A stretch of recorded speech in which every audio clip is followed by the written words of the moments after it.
મહેમાનો સાથે મારા સ્કૂલના સ્ટાફને સર્વેને મારા પ્રણામ.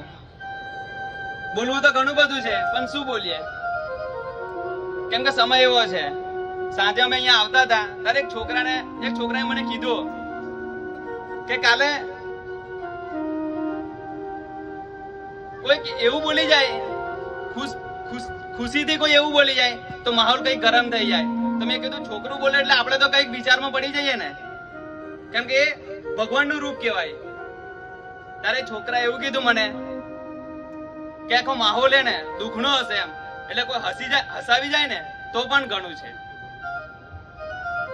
સાહેબની વાત કરીએ ને તો આ સ્કૂલમાં એક ટીચર જ નહીં પણ આ ગામના અમારી પંચાયતના એક નાગરિક તરીકેની એમને ફરજ નિભાવી છે.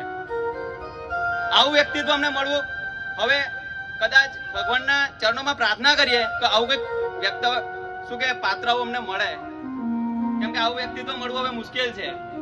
ગામના કોઈ બી પ્રસંગ હોય, એક્સપેન્શન પ્રસંગ હોય, તેઓ હાજર જ હોય.